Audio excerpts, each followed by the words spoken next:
E dentro desta terceira temporada, hoje vamos falar sobre Somos Frades da Ordem e da Igreja. E eu acolho com muito carinho o nosso secretário provincial da província São Lourenço de Brindes, do Paraná e Santa Catarina. Frei Juarez de Bona, paz e bem. Paz e bem, meu caro Frei David. Que alegria receber o senhor aqui conosco. Obrigado pelo senhor ter aceitado esse convite. Para você ter uma ideia, a agenda do Frei é tão complexa que eu só passei no escritório, né, Frei? Conseguimos um horário ali e aqui ele está conosco. Tá, muito obrigado. Tá. O senhor vem de onde? De onde que é a tua família? Conta um pouquinho para nós. Então, eu sou natural de Tubarão, Santa Catarina, e quando eu tinha 6 anos e meio, minha família se mudou para São Lourenço do Oeste. E foi lá que eu conheci os freis capuchinhos. Tá? De lá, o senhor entrou com quantos anos com os freis? Então, eu entrei no seminário com 16 anos completos. E já tinha feito o primário e o ginásio. Naquela época, era considerada a vocação adulta. Por quê? Por causa que os meus colegas todos entravam com 9, 10 anos. Então, eles passavam a segunda infância para entrar no seminário. Eu já tinha terminado a adolescência, já era chamado jovem. Certo. Tinha terminado o ginásio, já tinha diploma de professor de ensino primário, a gente já trabalhava, então era considerado um jovem. Normalmente, quem entrava, eles entravam meninos no seminário. Por isso que era chamado vocação adulta. Aí o senhor entrou em que cidade? Começou sua caminhada? Isso. Então, o primeiro seminário que eu entrei foi em Siqueira Campos. Siqueira Campos, isso. Uma terra muito querida para mim. E marcou muito positivamente, foi a primeira experiência de ter saído da minha cidade. Certo. Né? Então, lá tinha o seminário era muito inserido no meio da comunidade, nós tivemos muita convivência com os jovens da época, com a paróquia. Então foi uma experiência muito bonita, né? Era a época de mudanças também, né? Os freis estavam mudando, os freis estavam tirando a batina, a barba, né? Mas eram muito aceitos pelo povo, porque era uma época de renovação própria pós-conciliar. Pós-concílio Vaticano II. Os jovens estavam assim voltando bastante para a igreja.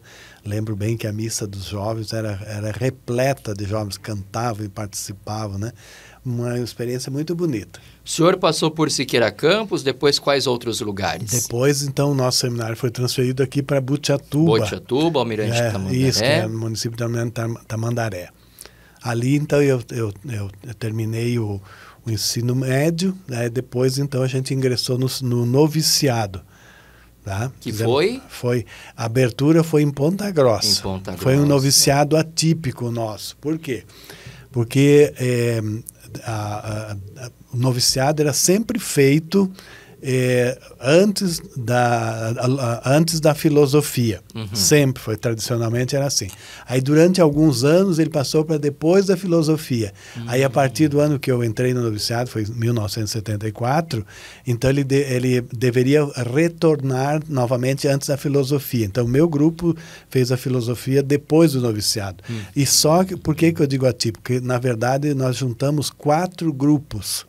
Então o grupo de filosofia, que é primeiro, segundo e terceiro anos, fez o noviciado lá em Ponta Grossa, no Convento do Bom Jesus.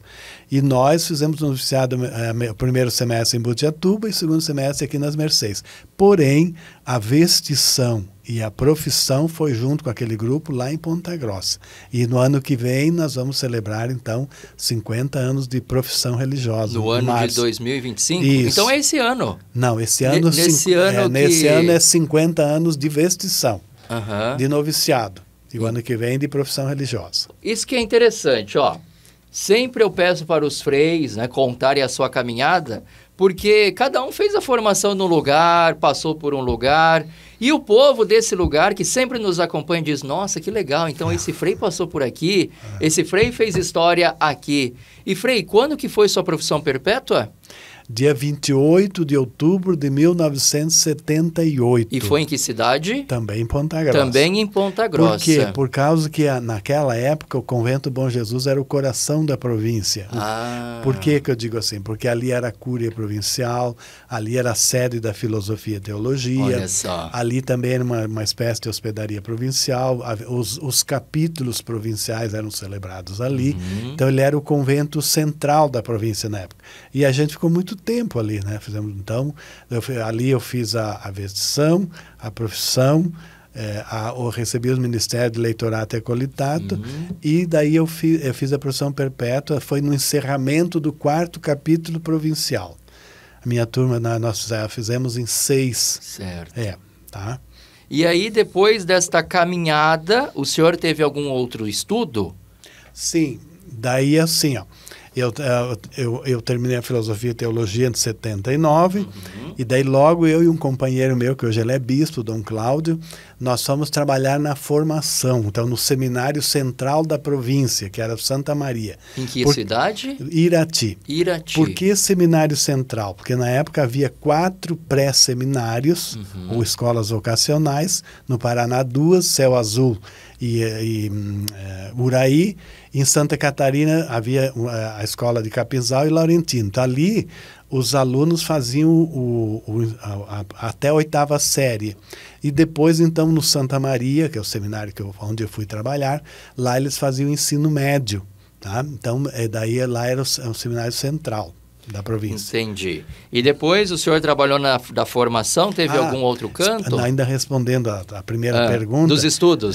Então, quando a gente foi para lá, o nosso professor era o Frei Adelino Frigo, ele disse assim, olha, vocês podem trabalhar lá e fazer uma faculdade à noite. Porque na época que eu terminei a teologia, se incentivava depois fazer uma faculdade reconhecida pelo MEC.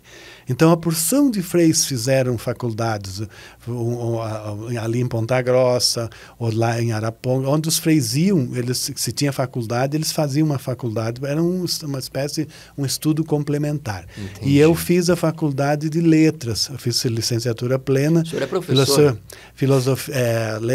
Inglês e português e respectivas literaturas.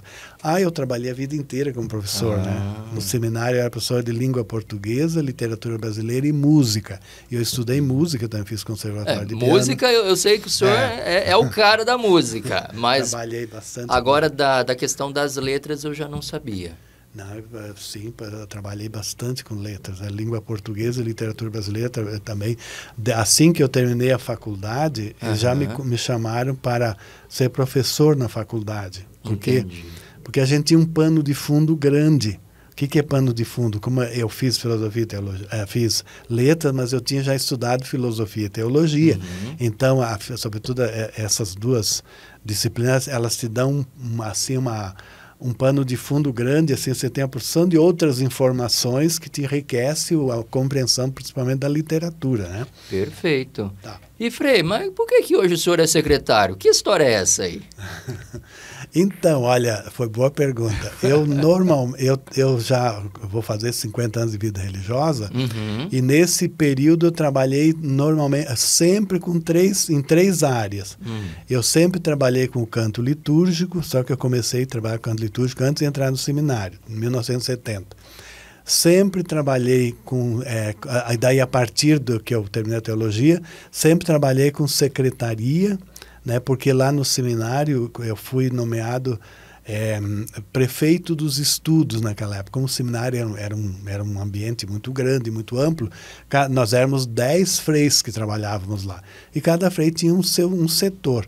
E eu fiquei responsável pela coordenação pedagógica do seminário, porque o seminário é reconhecido pelo MEC, então a gente tinha que sempre estar em sintonia com a Inspetoria Regional do Ensino. Então, no início do ano, a gente tinha que fazer contratar os professores, reunião com os professores, conferir a grade curricular, fazer o horário, tudo direitinho. Por isso aí tudo a gente apresentava na inspetoria. No final do ano, a gente levava os relatórios de notas. Quando tinha alguma reunião especial da inspetoria, sempre chamava o responsável de cada estabelecimento de ensino. E também eu trabalhava na secretaria, né? Então eu trabalhei sempre na secretaria. E eu sempre trabalhei também com secretaria e arquivo, Até eu sou secretário e arquivista, né? E gosto desse trabalho. Depois voltei a Ponta Grossa, também fiz esse trabalho. Aí,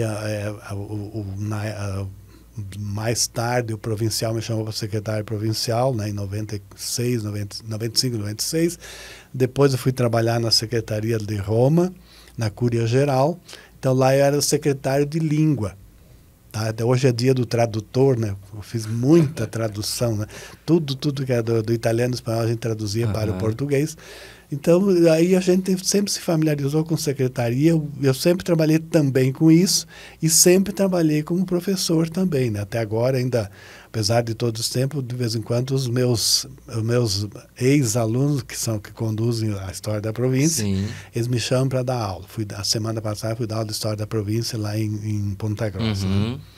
Então, por isso aí. Tá vendo, meu irmão, minha irmã? Frei Capuchinho, olha, é professor, é psicólogo, é músico, tem de tudo. Porque o carisma franciscano fala de diversos modos e todas as funções que nós vamos exercendo não são privilégios, status, mas são modos de servir. E hoje o Frei Juarez serve a nossa província como secretário provincial. E por isso que ele tem aí muito conhecimento para passar para nós, para dizer que os freis capuchinhos não é apenas de um cantinho, mas os freis capuchinhos é de uma ordem. São formados para uma ordem. Frei, explica um pouquinho para nós o tamanho disso aí. Tá. Então, justamente, eu explicava na semana passada para os nossos alunos que nós somos uma província dentro do Brasil. O Brasil tem 10 províncias e 2 custódias. Então, a gente não pode ser fechado dentro da província. A nossa província ela é aberta para as outras províncias e ela tem que ser aberta também para a ordem. E a ordem capuchinha também não é um mundo fechado. Ela existe para a igreja. Então, nós existimos para a igreja. Então, é uma espécie de interdependência, de interrelacionamentos. Então, nós temos, né, por exemplo, nós temos freis que trabalham na província, temos freis que trabalham na nossa custódia lá do Paraguai, temos freis que ajudam na custódia do Amazonas há muito tempo, tivemos freis que ajudaram na Angola, né? Tivemos vários freis que trabalharam lá na Cúria Geral, no Colégio Internacional. Atualmente nós temos um frei que cuida de um santuário lá em Roma, que é o Frei Cássio. Então a província, há pouco tempo um frei foi ajudar no Benin, me parece, o Frei Geber, né? Foi um pouco antes, um frei foi lecionar filosofia também uma circunscrição da África. Então essa rotatividade ela é meio frequente assim, sempre. Então nós temos que estar a serviço da ordem e a ordem a serviço da igreja. Mas explica um pouquinho para nós o conceito ordem, porque quem está nos ouvindo muitas vezes não conhece. Então explica um pouquinho para nós. Tá. Então a ordem capuchinha ela faz parte da primeira ordem franciscana. Isso. Nós somos fundados por São Francisco. Então tem os capuchinhos, né, que é a primeira ordem, os franciscanos, que hoje eles dizem menores, são, por exemplo, que eles fez ali do Bom Jesus, e tem os conventuais. Então, essa é a primeira ordem. Cada uma delas tem a sua autonomia, mas também existe uma certa ligação por causa do carisma, e também eles têm também épocas de encontros, de partilhas, etc, etc. E a ordem capuchinha, ela está, eu sabia que está em 110 países, mas o Frei Evandro, que voltou do capítulo geral, disse que o assunto se alargou, está em 115 países. Olha que bem. Presenças. A ordem, daí ela tem uma organização interna, então ela é dividida começa em presenças, né? Ela é dividida em custódias, e essas custódias, já, quando ela vai crescendo um pouco mais, tem a custódia provincial e a custódia geral. Certo. A custódia provincial é aquela que depende de uma província, o nosso caso, por exemplo, do Paraguai. Eles foram fundados por nós e dependem em parte de nós. Mas tem algumas delas que dependem da Cúria Geral. Então, essa é uma custódia. Quando a custódia vai crescendo, ela vai se ampliando, ela vai se tornar província. Tá?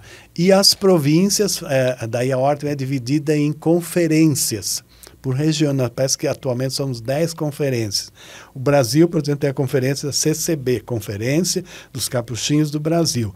Então, nós temos também uma organização entre nós. Isso. Existem várias partilhas na formação, né, partilhas dos noviciados, né, e tem vários serviços que nós fazemos, como a comunicação, né, se faz também, e outros mais, né, porque tem assim, encontros de formação permanente, se faz muito em nível no âmbito das conferências.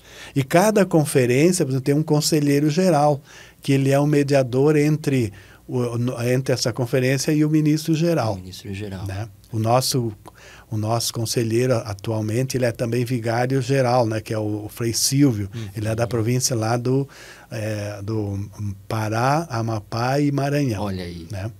Mas, Frei, esse negócio da gente ter sempre não só uma pertença à igreja, mas uma devota obediência, vem desde São Francisco. Sim. São Francisco também sempre quis estar para a igreja. Sempre. São Francisco, ele logo que começou, ele já foi pedir a bênção do Papa, né? E também Santa Clara, depois, né, também pediram a proteção do Papa, e ele orientava e exortava seus frades que obedecessem ao Papa, porque o Papa é o representante legítimo de Cristo. Então, sempre, isso já é desde o tempo de São Francisco, né? Respeitar a igreja, né, ajudar a igreja, amar a igreja e através dela os seus representantes, né? Nós falávamos muito disso. Francisco, filho da igreja, com o Frei Mário Osvaldo. Ele fez esse bate-papo conosco. Não conferiu? Tá aí, tá dentro da nossa central de podcasts da Rádio Evangelizar. Mas sabe, Frei, que eu fico pensando, por exemplo, a nossa província, ela foi formada por frades que não eram daqui.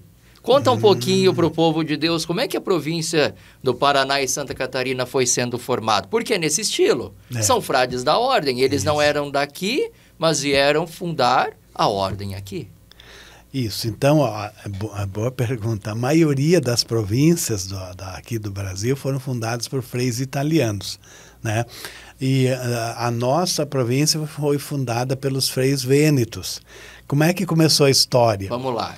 Então, em 1919, o bispo daqui, que era o Dom João Francisco Braga, e o Paraná todo era uma diocese somente. E havia muitas paróquias e havia muita falta de padres. O Paraná todo era uma diocese. Só uma diocese. Isso, depois, bem mais tarde, 1920. Isso em que ano? 1920. 1920. Depois, em 26, que foram formadas as duas dioceses, a de Ponta Grossa e Jacarezinho. Eles estão se preparando para o centenário. Perfeito. Né? Então, o Dom João Braga, ele foi a Roma pedir auxílio de Roma. Eu preciso de padres aqui, porque tem os padres diocesanos e os padres religiosos. Certo. Sabe disso, né? Então, havia poucos padres diocesanos. E também religiosos também. Aí ele se interessou, começou a chamar também congregações religiosas. Já havia aqui os passionistas, já havia os franciscanos, que hoje dizem menores, aquele ali do Bom Jesus. E eu acho que também os claretianos, não tenho certeza se estavam aqui, mas dos dois eu sei que estavam aqui, os passionistas. Aqui você diz em Curitiba. Em Curitiba. Em Curitiba. Os verbitas já estavam aqui, os padres verbitas estavam aqui, porque eles deram uma grande contribuição para a Igreja do Paraná. Tá? E daí ele foi lá, e lá em Roma, lá no organismo que trata disso, eles orientaram o bispo assim, o senhor vai em Veneza, que em Veneza os capuchinhos têm bastante padres, o senhor vai conseguir alguma coisa lá. E ele foi lá, daí falou com o provincial da época, eles estavam em véspera de capítulo, e daí o provincial, que eu não me lembro o nome agora dele, eles aprovou o pedido do bispo, e o bispo já veio com 4 padres capuchinhos. Já veio aqui em janeiro, nós celebramos em 2020 o centenário da chegada deles aqui em Curitiba, né? Como é o nome dos 4 que vieram? Era o Frei Angélico de Ênego, o Frei Massimiliano de Ênego, o Frei, como é que é o nome dele, o que é o chefe da missão, Ricardo de Vescovana, e O Frei Teófilo Teófilo IV, Teófilo, o que registrou muitas fotografias antigas. Esse aí o senhor gosta, então, né? Porque ele fez bastante arquivo. Claro, as fotos mais históricas e antigas foram feitas por ele. Ele era um gênio na fotografia. O Frei Angélico, ele era doutor. Olha aí. E ele que ajudou a preparar a Diocese de Jacarezinho. Depois, ele era tão importante que a província o chamou de volta e foi ele quem concluiu os trabalhos de São Lourenço de Brindisi. Todas aquelas obras. Ele era um homem muito competente. O Frei Ricardo era um homem muito, um grande empreendedor, um homem de mentalidade muito aberta e avançada para a época. Ele foi o primeiro superior da missão. E o outro, quem que era que eu não falo? O Frei Maximiliano. O Frei Maximiliano, ele era bem jovem. E tanto que ele foi, logo depois ele se lançou de maneira muito ardente no trabalho dele lá em Tomazina. E naquele tempo tinha as intempéries, né? Pegou uma chuvarada grande, com tudo suado, e andando a cavalo. Eles passavam muita fome, porque eles tinham que ficar de jejum da meia-noite até a última missa que eles celebravam. Você imagina, então, que ele ia acabando com o estômago deles e tudo mais. Né? E aí ele morreu em 1924, morreu de tuberculose. Morreu dentro da missão aqui. Na missão, muito estimado pelos freis da época, né? Ele foi sepultado depois em Jaguariaíva, ali atender eles ali, que era um centro um pouco maior, e depois, então, agora o resto mortal dele está em Botucatu. Então, esses foram os primeiros 4. Naquele mesmo ano veio mais uma leva, parece que eram 6, que nós temos até a foto deles. E um daqueles eu conheci, o Frei Tomás de Moruso. Eu conheci... E quando eu fui morar em Ponta Grossa em 75, ele já estava doente, ele tinha uns 80 e poucos anos, e eu tenho uma lembrança muito bonita dele, porque eu sabia, ele já era um homem bem de idade, assim, daí eu cheguei e perguntei para ele: Frei Tomás, como é que o senhor está? Daí ele falou bem assim: eu estou aqui quietinho esperando Nossa Senhora vir me buscar. Então aquela serenidade dele naquele momento assim me impressionou muito. Daí um pouco, acho que um mês ele faleceu, depois a gente fui no enterro dele, que foi aqui em Botucatuba, né? Então eu conheci o primeiro frei italiano, que era aquele. Então vieram 4... Tá, depois, mais 6. Depois foram vindo outros e outros e outros. E eles, mas não só vieram. Bom, hoje, somando todos eles, foram 77, né? 77 freis da Veneza que vieram para o nosso território aqui. Isso, trabalhando no Paraná e Santa Catarina. Então, inicialmente, eles atendiam só o Paraná. Mas mais tarde, em 1936, o bispo de Lages pediu a presença dos capuchinhos, né? Pediu na época ainda não era custódia, era a missão. O Dom Inácio, que hoje foi aberto já o processo de beatificação dele, já foi concluído o processo diocesano. Então, daí ele atendeu e daí os freis foram para Capinzal. E ali já abriram um seminário e encheram de vocações, porque era um lugar de muita imigração vêneta, que era a mesma origem deles, né? Então eles se sentiram muito em casa e foram muito bem acolhidos. E 1936. E 36 começou em Santa Catarina. Santa Catarina. Daí eles abriram um seminário lá em 1942. Depois ficou noviciado, então era assim um ambiente de muitas vocações. Daí já em 48 eles abriram São Lourenço, os freis foram em 49 para São Lourenço. Quer dizer, só foram visitar. Oficialmente eles foram no começo de 50, mas em 50 eles foram em São Lourenço e Laurentino. E ali era um ninho de vocações. Muitos freis são provenientes daquela região ali, né? Entendi. E Frei, mas vamos falar a verdade. Esses italianos, europeus, como é que larga tudo e vem para cá? Uma boa pergunta, Frei. Lembre-se que a Primeira Guerra Mundial terminou em 1948. 1918. De 14 a 18. Eu sei porque meu pai sempre dizia assim, eu nasci em 1918, no fim da Primeira Guerra, certo. E casei no final da Segunda Guerra. A Segunda Guerra terminou em 45, né? Então, vocês imaginam como ficou, o quanto que eles sofreram com as guerras, aquela guerra. Inclusive, vários freis também tomaram parte na guerra. Daqueles que vieram aqui, o Frei Constantino participou da guerra, o Frei Barnabé participou da guerra, tem vários deles. A gente tem lá o nome certinho. Eu não lembro de todos, mas eu lembro de alguns, né, dessa Primeira Guerra Mundial.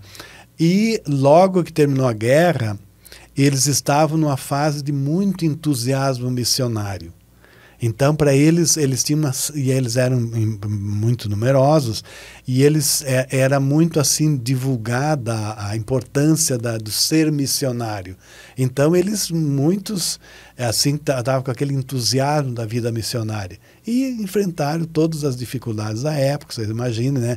Sair lá da Itália, não é como hoje que numa noite a gente está lá, né? Sai daqui ou vem de casa, pega um avião. Naquele tempo de navio, demorava normalmente uns 20 dias a viagem, né?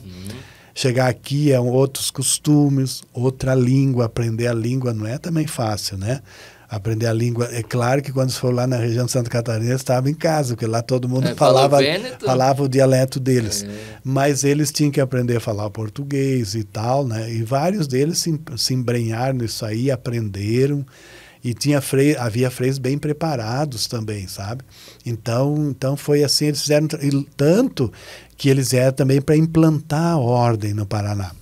E veja que eles chegaram em 1920, 1930 já abriram o primeiro seminário, mas eles já mandaram um frei para fazer o noviciado em 27, lá em Taubaté, né, os Capuchinhos de São Paulo. Depois, em 33, eles mandaram um outro frei para o Rio Grande do Sul. Esse depois foi o primeiro frei professo.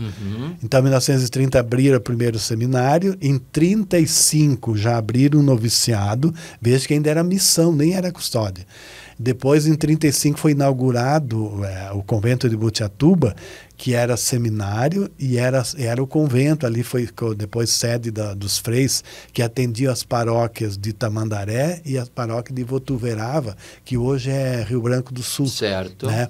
Então, eles foram progredindo sempre. Daí já foram, logo eles mandaram os primeiros freis fazer filosofia lá no Rio Grande, que o Rio Grande já fazia mais tempo que os capuchinhos de lá estavam lá.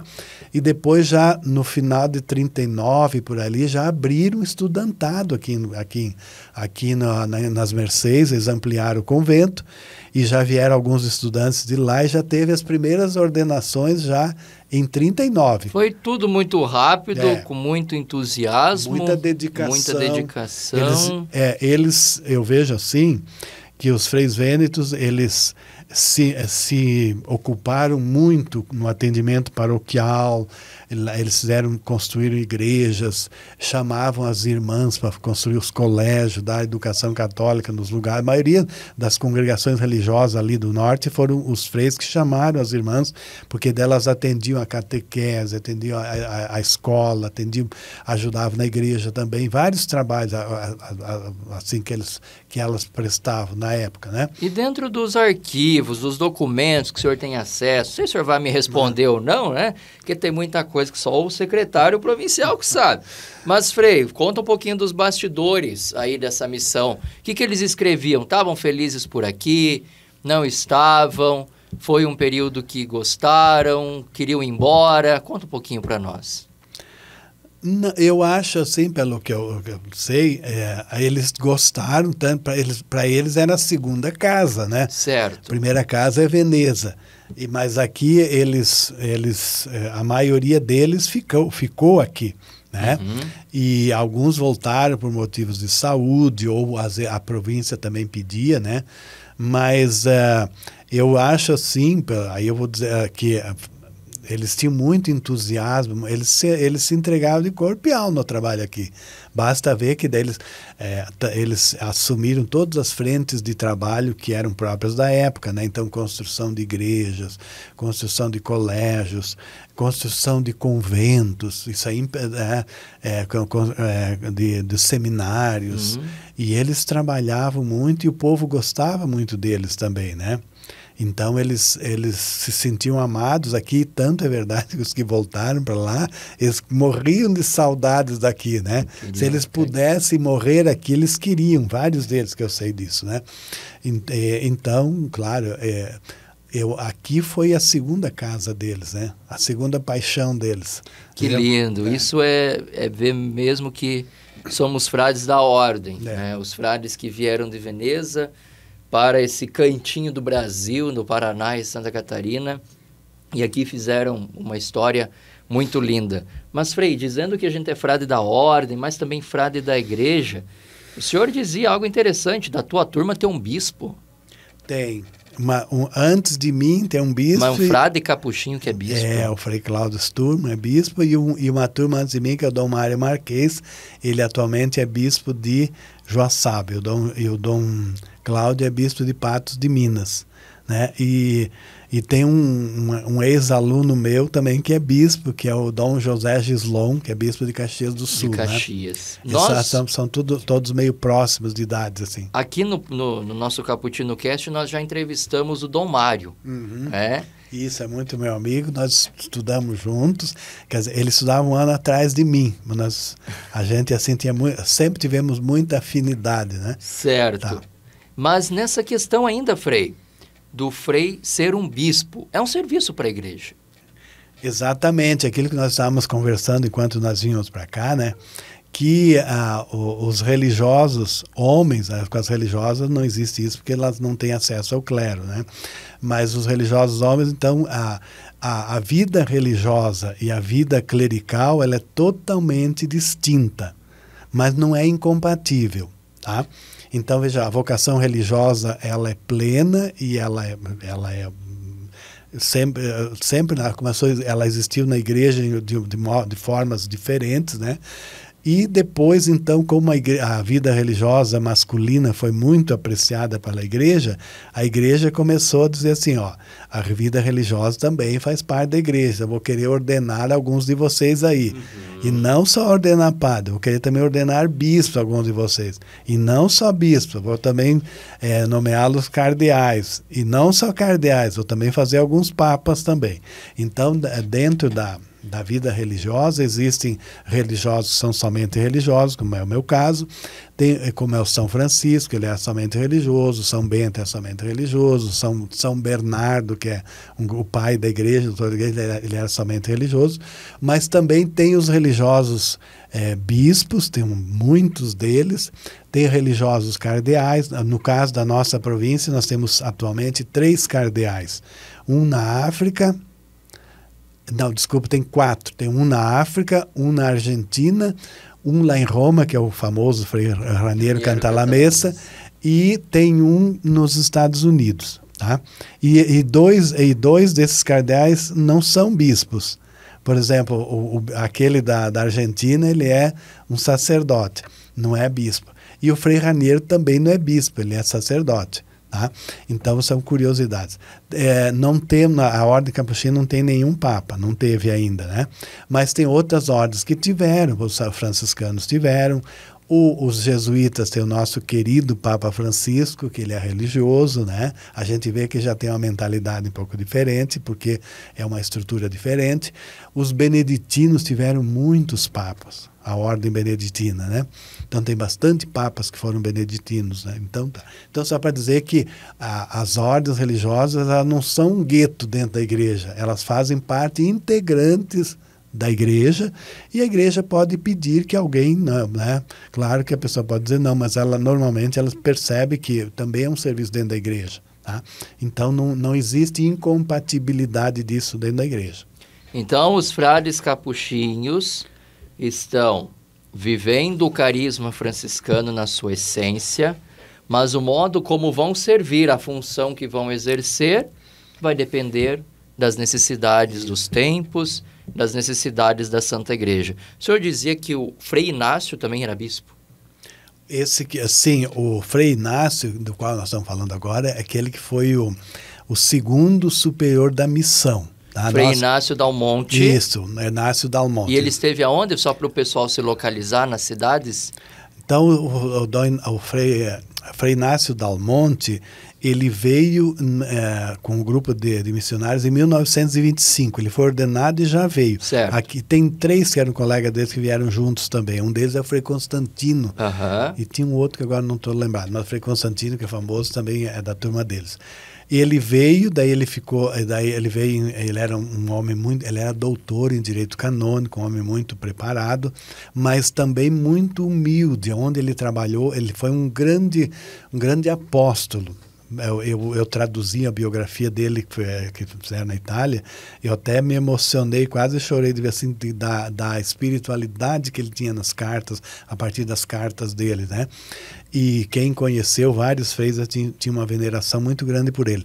Então ele veio, se ordenou em 35, daí ele trabalhando em todos os sertões aqui lá aqui do Rio Branco do Sul, do Campo Magro no começo, depois ele foi para Santo Antônio da Platina, e em 31 ele era bem moço, já foi eleito superior da missão no lugar do Frei Ricardo. Depois ele foi o primeiro custódio. Tá?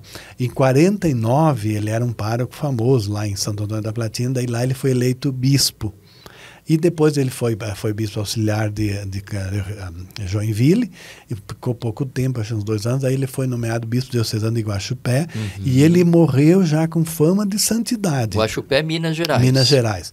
E veja que foi na época, um frei lá de Veneza colheu vários depoimentos sobre o Dom Inácio, e eu tenho guardado todos esses documentos no arquivo, e lá ele já tinha todos os predicados para começar o processo de canonização dele. Certo. Só que daí o bispo da época ele escreveu uma cartinha dizendo assim, olha, o Dom Inácio tem todos os predicados para ser um santo, só que não é o momento certo da igreja fazer isso agora, porque era logo depois do concílio. A igreja tinha uma linha diferente um pouco, né? Então, mas a hora que chegar o tempo se fará. E recentemente, eu acho que deve fazer uns 2, 3 anos, o atual bispo de Guaxupé, eu não me lembro o nome dele, parece que é Dom José, ele se interessou e abriu o processo. Daí até eu ajudei bastante assim, na parte documental, porque o padre responsável, que ficou responsável de ver essa parte, ele não tinha experiência. Então, como eu trabalhei na Cúria Geral, a gente conhece uma porção de passos a serem dados, né? Então eu orientei bastante a ele e toda a parte aqui da nossa província. Enfim, a gente deu aqueles passos iniciais e o assunto correu rápido e eles terminaram o processo diocesano. Já ele é venerável, né? O processo diocesano dele já está pronto. Que bênção. E Frei, diante de tudo isso que nós estamos falando, dos freis que o senhor conheceu, mas também desses que só por arquivos, né, o senhor já sabe da história, quais que são as virtudes, agora falando para mim que sou um frade jovem, para esses frades que também sempre acompanham o Cappuccino Cast, quais que são as virtudes que o senhor admira, percebe e encontra nestes frades da nossa história para fazer hoje destes freis capuchinhos frades da ordem e da igreja? Pessoas que não sejam apenas, vamos dizer, de um cantinho, que quer fazer só o que quer e assim por diante. Bom, eu acho assim, pelo que eu conheci, a primeira parte que chamava a atenção que eles eram homens apaixonados por Deus. Eu conheci muitos freis apaixonados por Deus. Então, que tem uma intimidade, uma interioridade muito grande com Deus. E a gente percebia e percebe isso aí, primeira coisa. Segunda coisa, todos eles demonstravam um grande amor pela ordem e pela igreja também. Né? Da ordem e pela igreja, a gente sempre percebeu isso aí. Depois também o comprometimento com a sua própria vocação. Né? Eles... não ser pela metade, mas a pessoa se entregar totalmente na vocação que ela abraçou. Bom, depois isso a gente via antes de ter entrado na ordem. Quando entrei na ordem também eu percebi que é muito importante a vida de fraternidade. A vida de fraternidade, por exemplo, alguns atos comuns, por exemplo, rezar juntos, ter momentos, estar juntos, partilhar a vida juntos. Isso aí é muito importante também que faz o diferencial do religioso ou não religioso. Né? Então, nós religiosos, A vida comunitária, ela é tão importante como o casal que vive a sua família. Né? Um casal, para se manter, eles têm que ter a vida em comum, uma porção de coisas. Né? E nós, na vida religiosa também. Então, eu percebi muitos, assim, freis muito humanos, muito sensíveis, assim, nos momentos próprios, né? Quando, assim, com os da casa e também com os freis que chegam lá, né? Então, essa hospitalidade, esse acolhimento, o trabalhar juntos, o se encorajar um com o outro, cuidar um do outro quando está doente, né? Um dá força para o outro, ou se um dia a pessoa está um pouco desanimada, um encorajar o outro. Então, essas coisas assim são virtudes da nossa vida, que faz parte da fraternidade. E a minoridade também que eu vejo, a minoridade ela é muito sutil. O que é o minoridade? A minoridade é você desempenhar os serviços sem ser possessivo, ou sem querer aparecer, ou sem querer... Então, eu presto esse serviço porque é um serviço importante. Por exemplo, eu não estou dando exemplo porque eu sou minoridade, mas um exercício de minoridade. Eu fui trabalhar na Roma como secretário de língua portuguesa e serviço secretário-geral. Alguns acham que é um cargo muito notório, muito importante e tudo mais. Eu vi assim que eu vi como um serviço. A nossa província emprestou um frade para acolher a Cúria Geral no momento que ela precisava. Porque a Cúria Geral, o que é lá? Lá são frades que atendem todas as necessidades da ordem. Tá? Mas daí eu me lembro que alguns não veem assim, eles acham que aquilo ali é uma subida de poder, ou não sei o que lá. Aí eu me lembro que um frei lá disse, o que você vai fazer quando você voltar para a sua província? Eu disse, eu não estou preocupado, esse provincial vai saber o que precisa para mim. Então ele achava que eu queria, que eu devia bater o pé, ficar lá, fazer não sei o que, não sei o que. Então, minoridade, o exercício é você usar os cargos, os serviços, para servir e não para se promover. Então, e a gente é bom sempre se exercitar. Hoje eu faço isso, hoje eu sou um provincial, amanhã eu sou um frade comum, hoje eu sou um pároco, amanhã eu vou fazer um outro trabalho. Então, qualquer trabalho que você vai fazendo, quanto mais a gente fizer como espírito de serviço, não se apegar a ele, mas se usar para servir, isso é o exercício da minoridade. Né? Então é um exercício da minoridade. A fraternidade nós já falamos, ajudar um ao outro, e o espírito de oração pessoal e comunitária é muito importante. Veja como a igreja ela é muito sábia. Ela exige que os religiosos rezem ao menos 2 momentos juntos, que a comunidade reza. Se não dá, conforme ao menos um, mas possivelmente 2 momentos juntos, porque a oração comunitária, ela sustenta, né? Ela não se contrapõe com a pessoal, ela se complementa, né? Certo. E ela ajuda a sustentar, porque se eu chego lá na capela e vejo o frei David rezando, digo, opa, ele acredita em Deus como eu acredito, ó. Ele está levando a sério a vida religiosa como eu levo também, né? Então, o Frei Frigo dizia assim que o exemplo arrasta, né? Tanto para o bem como para o mal, né? Então isso aí são coisas constitutivas da nossa vida religiosa. Os atos comuns, rezar juntos, fazer as refeições juntos à medida do possível, né? E partilhar as coisas. É muito importante isso aí, viu? Isso me faz recordar uma das frases, eu já falei aqui em outros episódios, do meu contramestre do noviciado, que a gente brinca, tem o mestre, o vice-mestre e o contramestre, né? Que é para balancear um pouquinho, Frei João. Ele disse assim, primeiro vocês têm que se importar com o ser e depois com o fazer. Isso, exatamente. Então acredito que seja também esse caminho para nós, vivermos a nossa consagração no melhor que possamos, mas abertos ao audiere, né? A obedecer aquilo que Deus espera de nós. Seja dentro de uma circunscrição, vamos dizer, do Paraná, Santa Catarina, seja dentro da América Latina, ou seja, no mundo. É isso, Frei? Você me fez lembrar de um ensinamento que o Frei Doroteu, que é meu pai espiritual, certo. Ele era o pároco da minha cidade quando entrei no seminário. Eu era muito amigo dele, eu era confidente dele. Ele gostava muito de conversar comigo.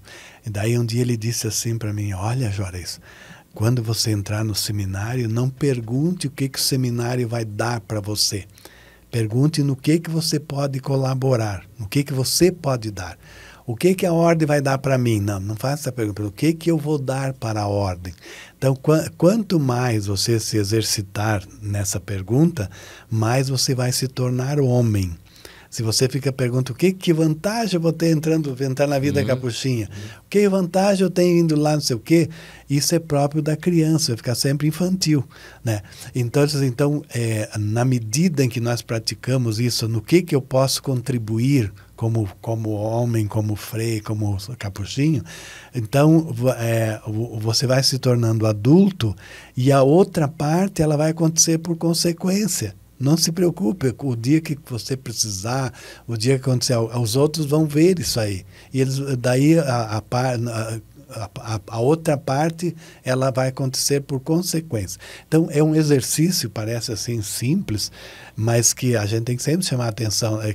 Às vezes, alguma coisa todos nós sabemos fazer, né? Nós estamos ali, por exemplo, no momento de fraternidade, um está cozinhando. Bom, eu posso arrumar a mesa, eu posso lavar a louça, eu posso buscar não sei o quê, eu vou correndo na padaria comprar um pão, então, todo mundo, em vez de ficar esperando o que eles vão me dar, daí o que acontece? Os outros também vão se ajudando, quando você vê, a fraternidade acontece nessa maneira. Né? Chega um frei lá, eu estou trabalhando, mas tem que dar atenção. Como é que eu gostaria de ser recebido, né? Então assim até foi quando você me pediu esse trabalho, eu quase exerci não, porque eu estou com bastante trabalho lá. Mas eu pensei, nossa, Frei David, dá para você quase, né?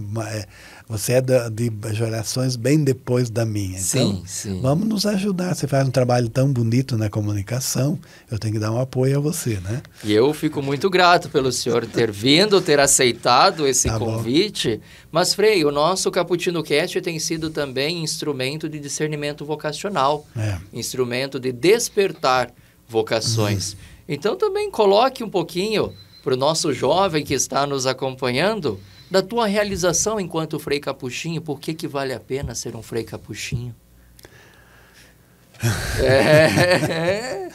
Olha, eu me sinto bem realizado, né? Eu sou um homem bem realizado, né? Tanto na parte profissional como na parte vocacional também. Tá? Eu entendi desde jovem a profundidade da vida consagrada. Né, eu entendi assim, desde o começo eu já entendi o que era e quais as exigências e as consequências. E quanto mais a gente se entrega a ela, mais a gente vai se planificando, né? Vai assim se harmonizando, não fica dividido. Né? Então, como dizia assim, a gente não pode pôr o pé em duas canoas, porque a gente acaba se afundando. Então, eu sabia que a minha canoa era a vida religiosa, então eu vou me embrenhar para cá. Então, a gente procurou sempre se dedicar a isso. Eu agradeço muito a Deus também, meus formadores. Eu tive os meus formadores. Eu tenho uma alegria que todos eles perseveraram, né, os meus formadores, e me ajudaram muito. Também muitos colegas de turma, assim, que a gente tem até hoje, a gente também no caminhar da formação, né?